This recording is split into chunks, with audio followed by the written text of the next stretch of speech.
Hey, security peeps, this is Renee Small. We are here with episode 17 of Breaking LinkedIn with Breaking Into Cybersecurity in Hacker Valley Studio. Like I said, I'm Renee Small, cybersecurity super recruiter, here with wonderful special guests today. We will go around the room. Chris, Cochran, take it over. How's it going, everybody? One half of Hacker Valley Studio podcast. Glad to be here. Christophe Foulon. Hi, everyone. Co-host and senior security consultant. Happy to have our featured guest today, Marcus. Yes, and Ron Eddings here, also co-host of Hacker Valley Studio. We have a lot of co-hosts here. Also security architect by day and a really good friend of Marcus Carey. I was surprised that you were joining us today. True pleasure to have you. That's funny. And Marcus.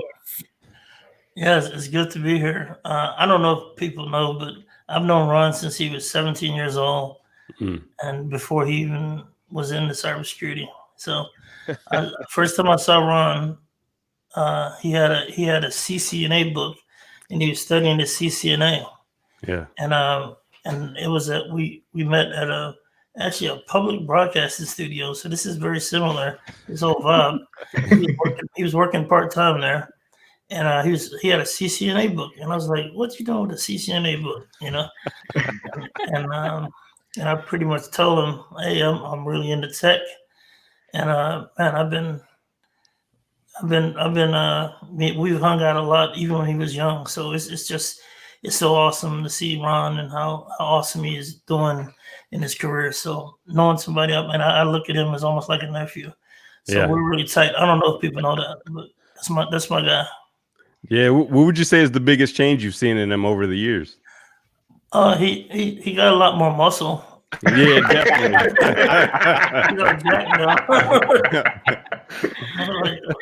So that's the biggest change. But yeah, still the same Ron though. Cool. I love Thank that. I always love hearing origin stories. Yes. It's insane. I can't believe it.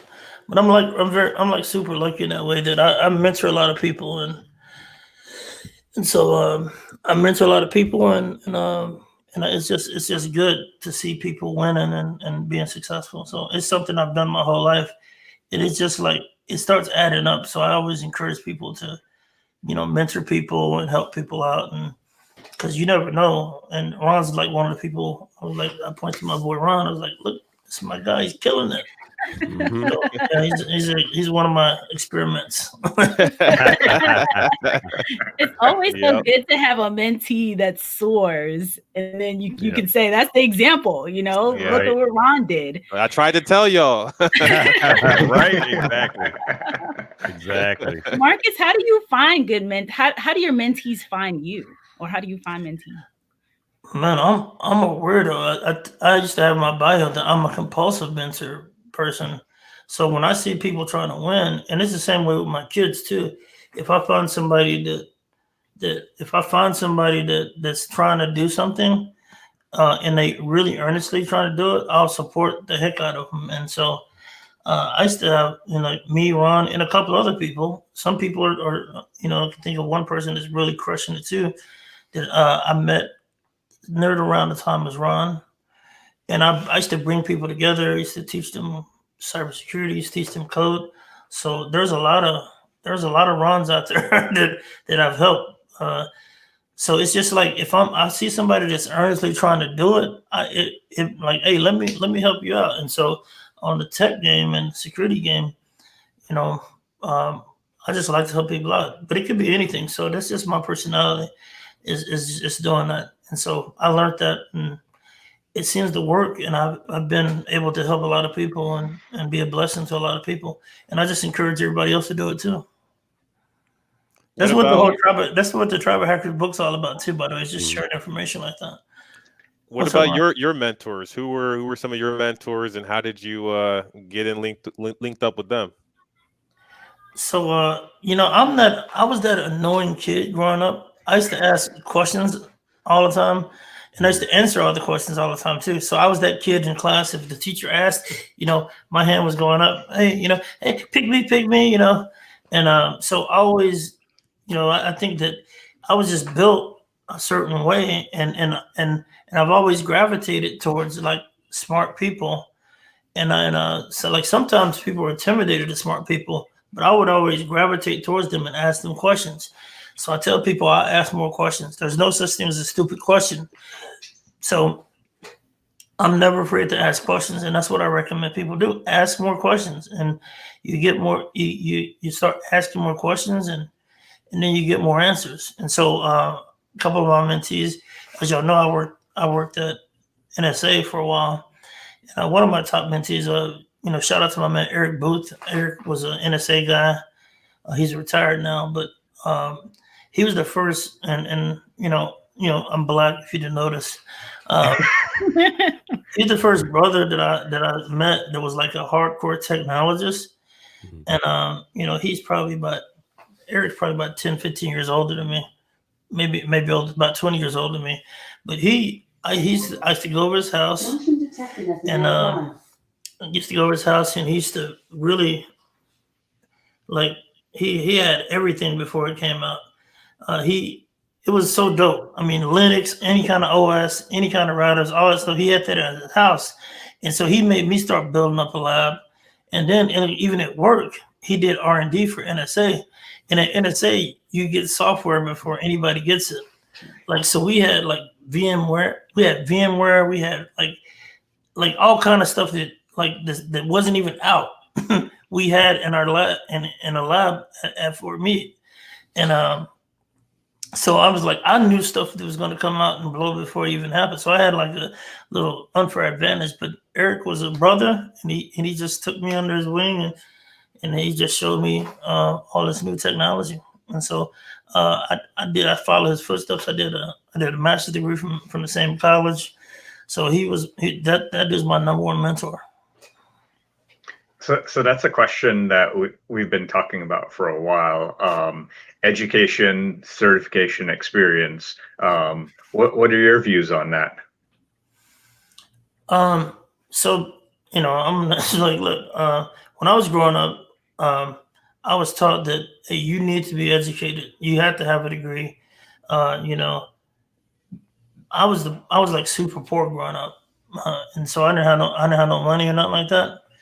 And so the thing that I did was I wanted to make sure. I always quote a Jay-Z line. Jay-Z said, "Put me anywhere on God's green earth, and I'll triple my worth." Mm-hmm. So I want to knock out all kind of certifications, all kind of degrees. So I got like mad certifications and mad degrees, but I don't think you really need that now. I don't think you need it as much, but the reality is I'm Black, and sometimes being Black, you have to be overqualified. People might not want to hear that or not. You got to just put in work. So I don't know if people would really look at me if I didn't have the education, but I also have the skills too. So it's important to have education, but it's also important to have skills. So and that's something I've always emphasized to people. Yeah, get the education, but get skills. So now I don't think you necessarily have to be, you don't have to have all those certs, but there's so many ways to show your expertise. You can blog, you can do a podcast, you can do something like, there's so many ways to establish your expertise. Yep. And so when I was coming up, I just wanted to check all the boxes. But, I want to code, certifications, lab, whatever you want to do, like, and that's what, and like right now, I'll challenge anybody. I was like, me and you go into a room with a clean laptop and then see who comes out with some beast code or product or something. And so I just have to be OP when it comes to the technology. And that's how my idea is. I'm stacking the deck. I'm not playing no games. If me and you going for the same job, I feel bad for you. I like that. I like that a lot. And one thing I think of, and this is a lyric I think of all the time, is Busta Rhymes. If I ain't going to be part of the greatest, I got to be the greatest myself. And I think of that in a couple ways, especially when I look at you, because I think you're a part of other communities as well, sort of like the old school hacker community. But then I think you also built a community yourself. Do you want to touch on that for a little bit? Yeah, so funny enough, and this is going to be somewhat controversial. I tweeted about this before. I think the old school hacker community didn't want nothing to do with me. I think that it's a different community right now than it was when I grew up. It's still some of these old heads out there. Right. But when I was coming up, they didn't want to share anything. Like straight up, I was an outsider. I was a total outsider. You know. Plus I guess some people are skeptical, people that work at NSA and stuff too. So that might be a factor. But the truth is, when I came up, like, and I'm like a myth buster, right? So when I came up, I thought all these hackers had all these skills, quote unquote hackers. I'm using air quotes like a monk. Right. So I thought they were so amazing, and they had these names, people speaking at Black Hat and DEF CON. And then when I would meet these cats, they didn't have no skills. It blew my mind. I'm like, how did you come up? Like that's absolutely amazing. And so hey, people don't get pissed, but I don't really care. There's a lot of people out here that talking about they hackers and they don't got no skills. Right. And so that's what blew my mind. And so the reason why I'm telling you this is don't believe the hype. Don't believe that you're not good enough. Don't believe the stuff. None of this stuff's magic. And so it's quite easy to learn. You just got to figure out how you learn best. And so with that, so get back to the question, Chris, is I thought the community rejected me and rejected people that were around me. And so when I come up, I'm the same Marcus, so I'm trying to bring as many people along to the party as I can. Right. So that's why, like, in a weird way, this whole tribe of hackers thing, some people hate on it, like the same kind of people that was hating on me at the beginning. But there's been like all this love and outpouring from the tribe of hackers community is absolutely amazing. And like what's crazy about the whole tribe of hackers book is that some of the people in the book, they didn't have really big names, or they didn't really have, they weren't popular in the social context. But they are amazing in their own right. And so in some cases, we gave people shine that normally wouldn't have it. And I know people got speaking engagements, people got book deals, people got there's all these byproducts. And people can now look to people, women, there's a ton of people that in the book that other people can identify with now that they wouldn't have had before. So it's been an amazing thing. And I love all hackers. If you're an old hacker, I still love you. But like I said, when I came in the game, nobody was trying to hear me. And I might sound like I have a chip on my shoulder. Yeah, I got a chip on my shoulder. I'm trying to win. And so right. Okay. That's just what it is. Yep. Marcus, go ahead. Why did they why weren't you let in? Or why did with the old school group? Yeah, I think it's so many fake people out here that really don't know what they're doing. And I think they don't want to be revealed, right? So, and I found this at work. The people that I asked questions and they told me, they actually knew what they said they were doing. The people that hoard information typically don't know what they're doing.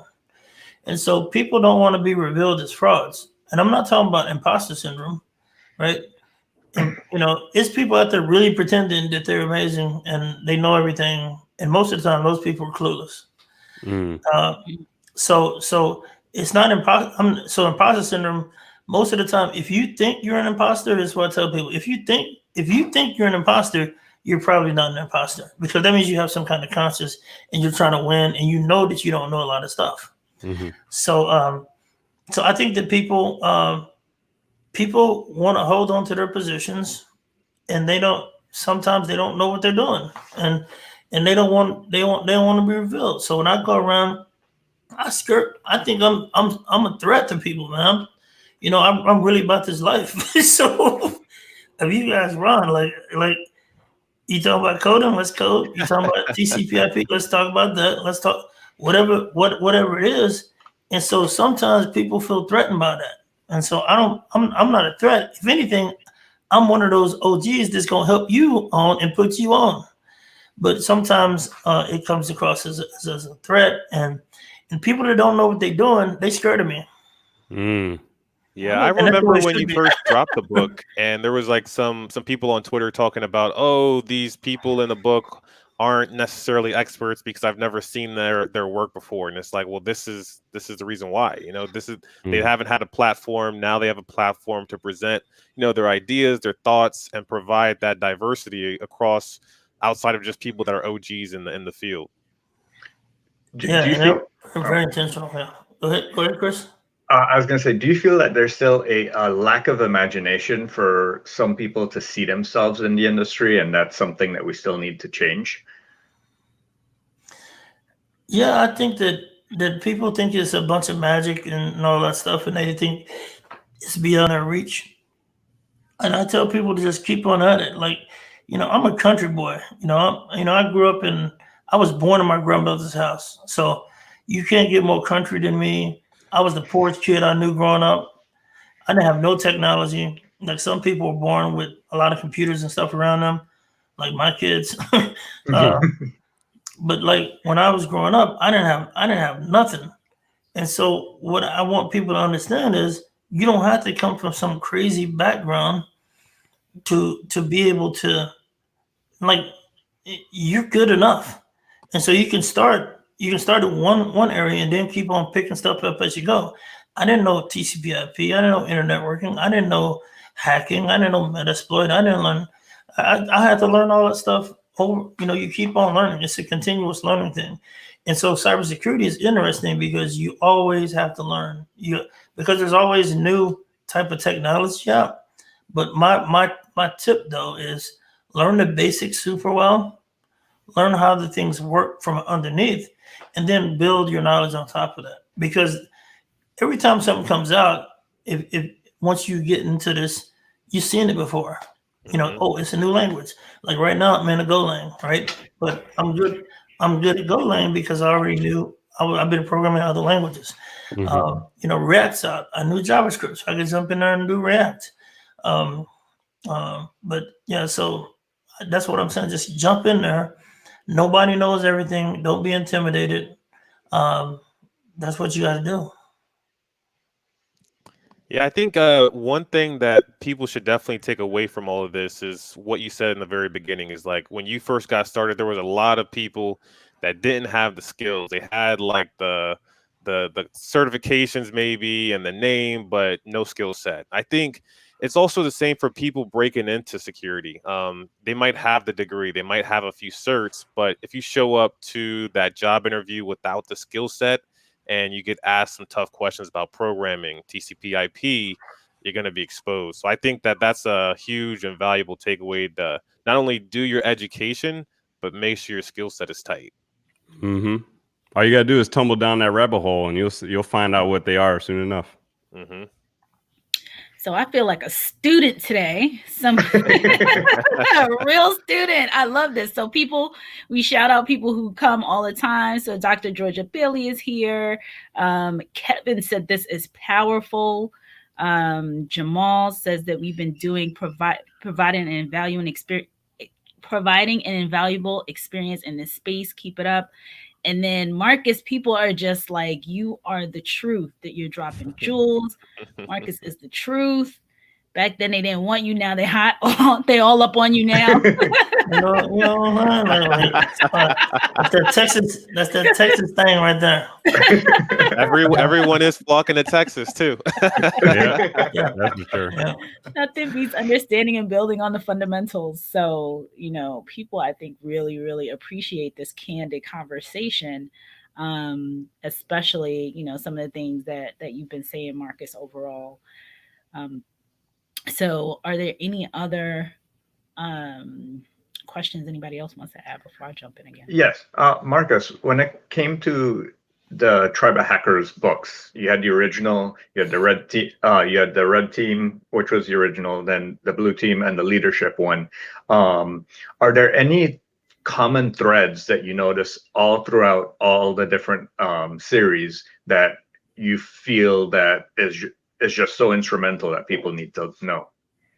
Well, and can I add a question before that question that'll lead into that? What made you start it? Is it because that you saw all these people out here that weren't getting the the notoriety, not notoriety, but the people didn't realize that all of these various people were hackers? I'm just curious as to what made you start the Tribe of Hacker book in the beginning, the first one to start with. Yes, certainly. Definitely based off the experience. Like I said, there's like when I did that book, the first one, I noticed that sometimes people were intimidated by me even. And even like sometimes people think I have a name or stature in the industry. And so people are sometimes intimidated. And I see it. I see people, if I go to a conference, I'll see people, wanting to come holler at me. And then like I have friends that there's a lot of people that are flocking around them. I mean, if you go to a conference and you see somebody like Kevin Mitnick or something walking down a hall, or Bruce Schneier, it's like a convoy of people trying to meet them. Right. So and so I was like, well, I have some friends that I have that are kind of influencers, and I have a lot of friends that know a lot of good stuff. And people ask me all the time, if you follow me on Twitter, one of the things I've always done is like people ask me, how do you get into security? Right? How do you do this? How do you do that? And I'm always answering, and I'm always in my DMs. My DMs are always open too. And so I'm always helping people out. And so what I did is I took away the knowledge that I had, like, hey man, it'd be great if I could get all my friends' takes on these too. Mm-hmm. And it was inspired by this. Tim Ferriss wrote this book called Tribe of Mentors. In that book, he has a lot of celebrity friends. Well, Marcus, I don't have any celebrity friends, right? But I have a lot of hacker friends, right? Mm-hmm. And so I was like, man, this format would be great because like people ask me these questions all the time, and they would want to ask other people. Like some of the people in the book are legit, pretty big in technology in general. And like there's people that are millionaires and whatnot in the book, and there's people just starting off in the book. So you get this diverse set of people, and so then you end up getting there's somebody that you can relate to, or there's somebody that you're looking up to, and so that's why we did the book. And what's crazy, and this is why I say people need to follow their vision, and you need to be able to visualize something and do it. Like, and so here's the deal. When I first started the first Tribe of Hackers book, I had in mind that it was going to be 4 books. This was all done 2 years ago. This was in my head. I knew that there was going to be 4 books. So 100%. So there's power in you visualizing. People say manifesting. It might seem cheesy, but I'm telling you, like, have goals, and you're going to be able to reach those goals. And if you don't have no goals, you're gonna miss every time, right? So, so we got the Blue Team book is about to come out, and it's hot. it's hot, and and yeah, it's like the common thread though, Chris, is the humanity, because most people want to help people. And so that kind of person that I said that I always gravitated to, those are the kind of people that are featured in the books. Those are the people that want to share their knowledge or want to share their takes. Is their take right or wrong? That's not even the point, really. It's like, but you have this wide lens of like a humanity, and they want to help people out. And what happens is that it's a whole snowball effect of. That's the thing about Tribe of Hackers. It's been a snowball effect as a positive change in our industry culture. Whether people like it or not, that's what it is. The positive change is we want to help people out, and we want people to win, right?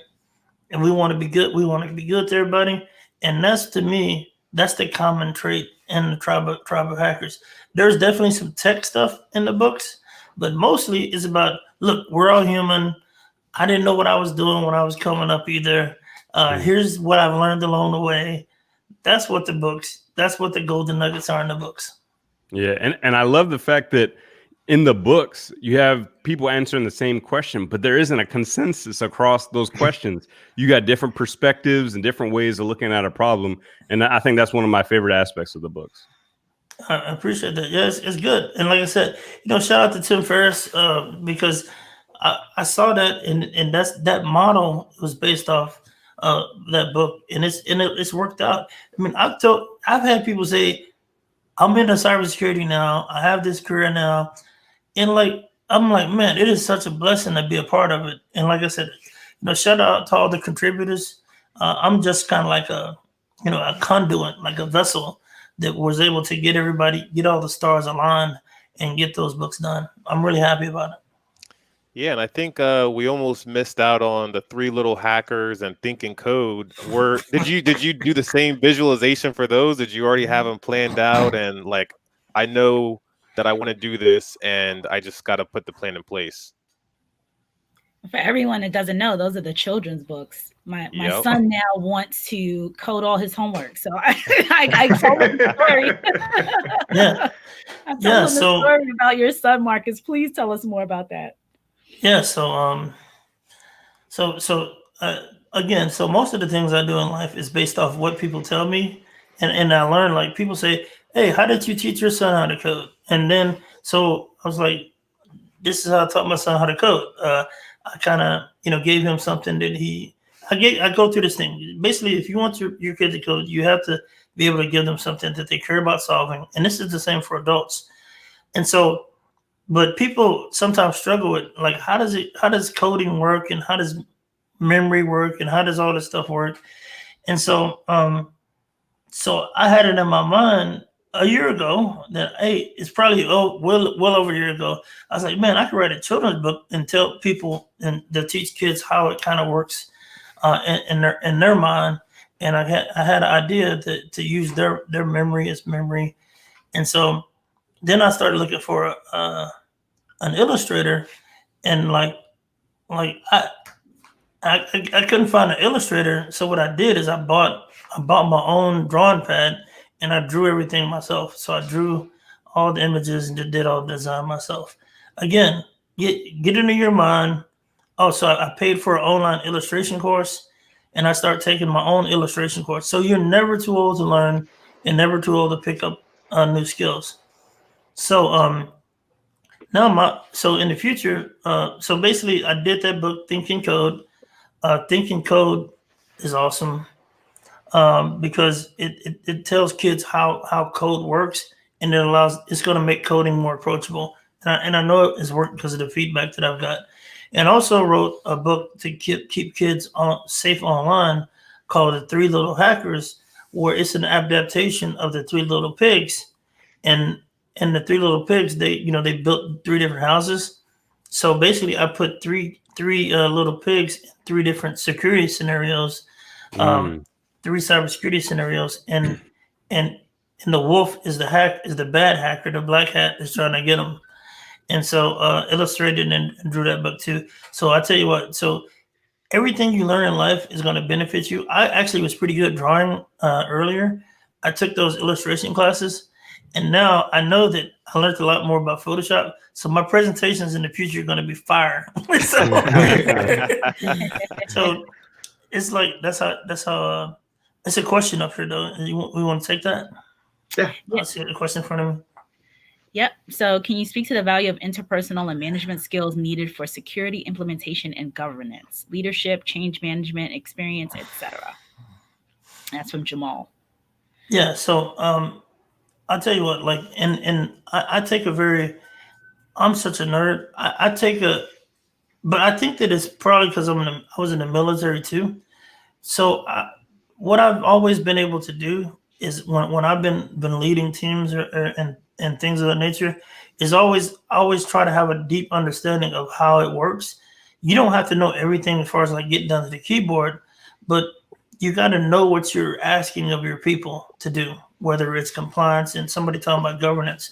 So when I actually did some government contracting back in the day too, so if we did scans and we saw vulnerabilities and we were out of compliance or whatever, what I could do, because I'm quite technical, I would actually not just send. Some people send those some people send those scans and things of that nature. They send them over the wall to the, hey, Windows team, fix this. Hey, Linux team, fix this. Hey, firewall team, fix that. But what I would do is I would go in like, all right, boom, this is the failures, and I had the expertise to like, I could go and sit down with the Unix admins, and I'd be like, hey, this is how you do this. Boom, this is how you solve this problem, right? So, and also like if you're working in a big organization, I would have relationships with everybody in those organizations, like Linux. I mean, like I said, Linux admins, Windows admins, have developed relationships where you're just not shouting down at them and all that stuff. Develop authentic relationships so you can actually help them out.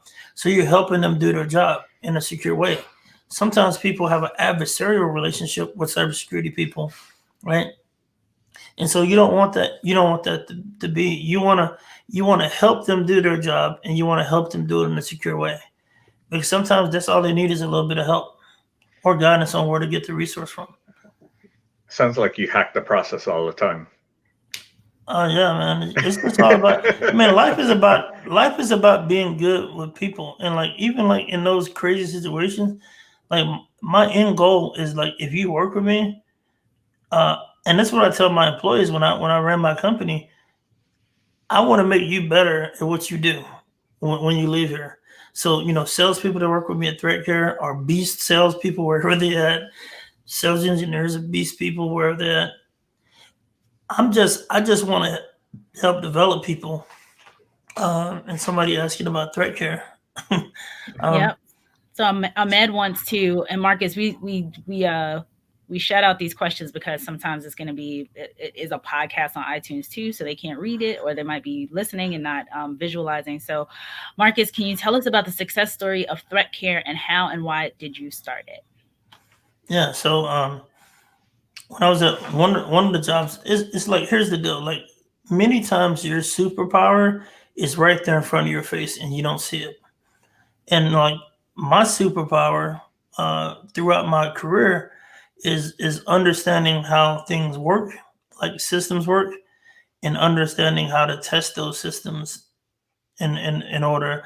So that's been my superpower, because everywhere I go, eventually I end up in that role. So I've worked at government agencies where when I was at NSA, I did this program called Coyote, and that program was to test out cybersecurity tools. Then I went over to that was when I was CSC, and then I went to CSC, and I eventually was teaching people how to do forensics. But that required me to set up like a cyber range. I might have set up like one of the earliest cyber ranges ever. This was like over 10 years ago for the government. And so I taught law enforcement agents how to do offensive penetration testing type stuff, and I taught them forensics. So then I went to the next place, and I was testing all their security products before they implement them, doing all the bake-offs and stuff. So the thing was, I'm good at teaching people, right? I'm good at putting technology together and testing it.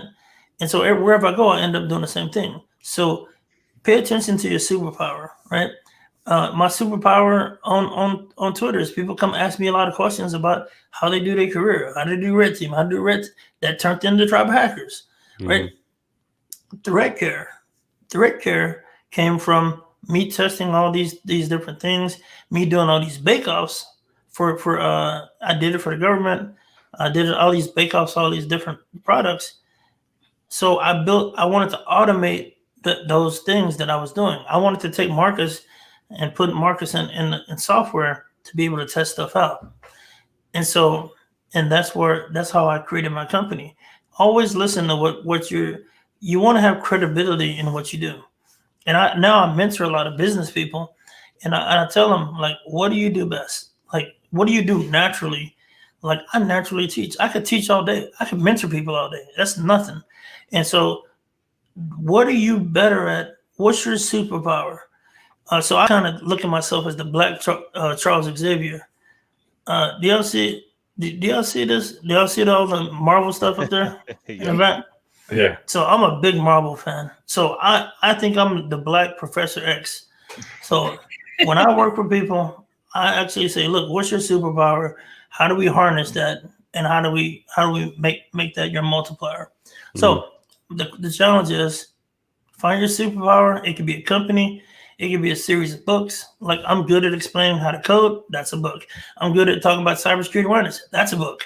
I'm good at getting people together and getting them to share information. That's 4 books.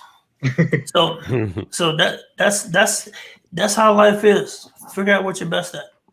Yeah. Julius wants to know if you're accepting any more mentees. Always. I'm a compulsive mentor. Hit me up on LinkedIn. My LinkedIn is Marcus Carey. LinkedIn/n/Marcus Carey. No J. I think they should be able to click it right from here too. Oh, girl. Okay. Yeah. I'm crazy. You are going to have zillions of people reaching out, because that's probably our number one question. That's what I do. So I'm gonna give you tasks. Some people do it, some people don't. Like Ron know how it works. I mean, you ask me something, I'm gonna give you the information. Usually see what people do with the information. They come back to me. Sometimes it's great, because sometimes I give people a gem and they run off and they build something crazy. And I'm just so lucky, to be a part of some people's story. I've seen people sell companies for millions of dollars based off nuggets that I gave them. I got a buddy that just raised $1 million something for a company. He's about to close ridiculous deals, and I just like helping people out. So I like dropping a couple of gems. Sometimes I have repeat customers that come over time. But so I'm always here. My DMs are open on Twitter. I'm good. Yeah, before we get into the next thing, I got to drop off. I'm going to let the party keep rolling. Right. But I did want to tell everybody that this is Ron and I's last episode on Breaking LinkedIn. I think we did it. We accomplished the mission. They're going to keep it rolling. They have a bunch of guests that are going to be coming up. And who knows, we'll make an appearance or two. But first, I want to say thank you, Marcus. Glad that, this final episode for us was with you. And then also, thank you so much, Renee and Chris, for bringing us along on this journey. We really appreciate it. And everybody out there, you know where to reach us. Yep. When you have a goal and you just keep running past the finish line. I think that's what we did with this series. That's what we did. We broke LinkedIn and we kept going. It was so good. We will miss you. It won't be the same. And we're keeping your co-host spots available. So anytime you want to drop it and you have some time, you can come back. But we'll just keep the co-hosts rotating like all these other shows. They like to do. Mm-hmm. All right, guys, be good. All right, Chris. Thanks, Chris. All right. So next up, what do you think of the idea that the higher you get into leadership, the less technology matters? How do you best juggle wanting to stay super? I'm assuming he's saying super technical versus moving into executive leadership and not being as deep anymore. Yeah, I think that the fundamentals will carry you throughout your whole career. Just understand how things work. Like, you don't have to learn every programming language on earth, but you just have to have a concept of how that works. That can actually help you for budgetary reasons, like how long will something take to build. So I would say know the fundamentals, and you don't have to learn everything that's new on the face of the planet, because not that much changes. If you're looking at the cloud and all this other stuff, many of the skills that I learned 20, 30 years ago in Linux or Unix still apply to cloud stuff. And so it's just different implementations of the same stuff over and over again. So I don't think you have to remain super technical, but I think every manager that's managing technology should understand, have a sound understanding of how things are made, how things are built. Because I think that the best teams are going to have your leaders are going to have that understanding. I'm not saying it's necessary, and sometimes people get upset at me because I say this. I think you should definitely have you don't have to have technical experience, but you need to know how it works. Yeah. And what are your views when it comes to having empathy for those below you. So because you've done it before, you understand the struggles that you're going through, and then you're better able to guide them. Yeah. So having empathy, man, I read this really good book on this. There's two books. Sometimes, like when you know a lot, sometimes it's hard to empathize because you think that everything's easy, and there's actually a term for it, but it's usually applied in the wrong context. But unconscious competence, maybe. I think it's it may come to me, but what happens is if something's easy for me to do, I think it's going to be easy for everybody else to do. And there's a term for that, and it's usually applied in the opposite way. Sometimes if you think you know stuff, everybody else is an idiot, right?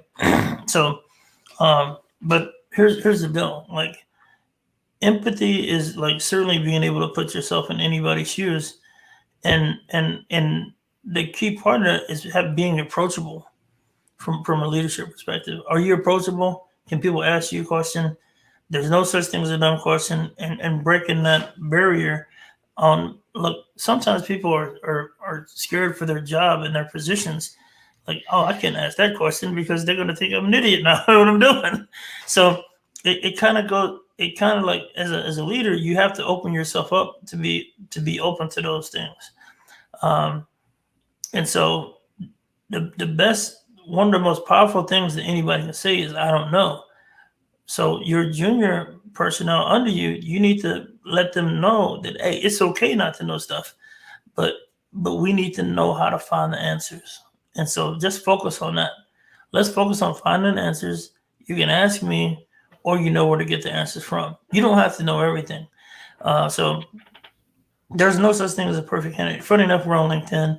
People talking about jobs and all that stuff all the time. There is no perfect candidate for any job.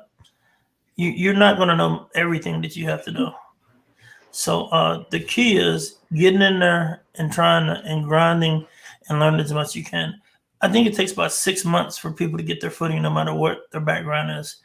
And what's funny, if you have somebody that's highly motivated, in 6 months, they might be better than somebody that had all this experience. So take risk. I think that people need to take risk when it comes to hiring people. And we need to get over this. You need to know all this stuff. You got to have 50,000 years of experience and all this and all that. We need to get over that. It's ridiculous. Yeah, I think going back to kind of building the foundations and being somewhat technical, we talk about this a lot, Marcus, but knowing how to Google stuff. Like if you are a leader and you might not know everything about a new technology, but if you can describe to your team or whoever it is, your mentee, for how to find the information that they're interested in, it goes a very long way. Yeah, definitely. I tell people, and the more I learn, the better I'm at Google. because I'm able to search put precise things in there. So hey, never stop learning. Like even if you're a manager, you learn about management books. Like man, the amount of learning I did doing that company for 6 years was nuts. I learned everything. I learned sales, marketing. And I'm a lifelong learner, so it was super cool running that. And at my new spot, I'm a ReliQuest now. I help them out with a lot of stuff too. So it's a lot of stuff I learned there. So everything that you learn, there's no such thing as learning unnecessary information. I found in life, you're always able to repurpose your knowledge, no matter what it is. Like I tried to do T-shirts when I lived up in Maryland. I did them on T-shirt line, right? And I sold it at malls and at the Laurel Mall. Laurel Mall. I had my shirts on consignment in the Laurel Mall, and I was selling T-shirts, and I was designing them in Corel Draw. But years later, when I started a company, guess who had some of the most fire T-shirts? And that's how life is. Like you never know. So what life is preparing you for. You have this skill, and you'll be able to use it again in the future. Mm-hmm. Such a good point. Hey, shout out to Christina. That's that's the homie.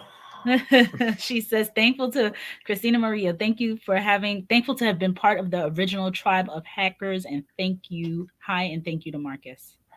So appreciate you, Christina. Another person out there helping people out. Christina works for Microsoft. She's mentoring a lot of people. Amazing person. Absolutely. Wonderful. I think one of the things that you don't talk about too often, Marcus, is your interest in philosophy and stoicism, and some of the books that you read that kind of help you with the mindset that allows you to tackle any and every problem. Yeah, so it's funny because sometimes there's some philosophy that your name determines your personality, and so Marcus is a derivative of Mars, right? And Mars was the god of war, and so I'm a very fiery. I can get amped up. So I don't know if it's because of my name, but I think there's some valid stuff behind that. But funny enough, Marcus Aurelius is one of the most famous Stoics, and so Stoicism, man, I've been through some crazy stuff. I had a tough upbringing, and so, but I think that if you stick with it, you can achieve anything you want to achieve. And so that's what I didn't even know what Stoicism was. And so one of my buddies, I've heard of it before. Oh, Stoic this, Stoic that, blah, blah, blah. So one of my good friends, shout out to Charles Gold. I don't know if you see this, but Charles was a mentor. He's a marketing guru. He works with a lot of marketing. He's a marketing expert.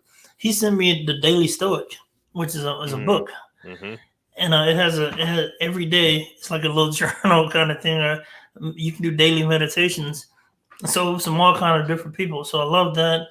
Meditations is another really good book.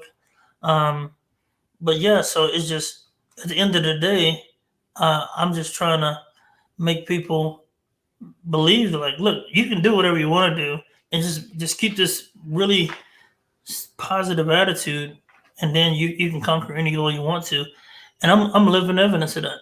And so it's crazy that and I see, like, when I look at Ron, like Ron inspires me. Ron, like I said, knowing this kid, and he's a man now, and seeing him grind, always I'm like, wow, kid. it's like it's a feedback loop, though. You feel me? Like, because I tell Ron stuff, and Ron implements stuff.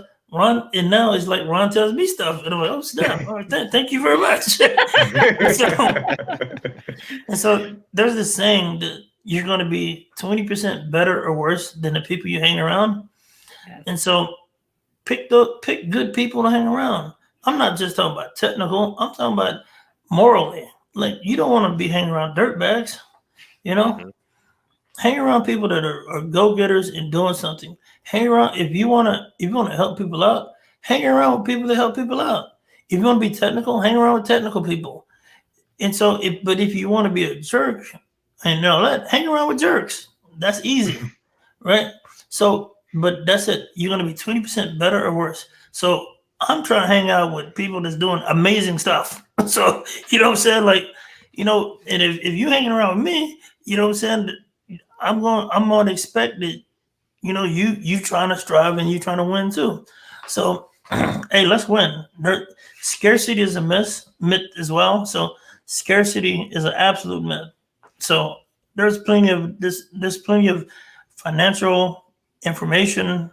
Don't hoard information. Don't try to hoard finances, because there's enough to go around. Absolutely.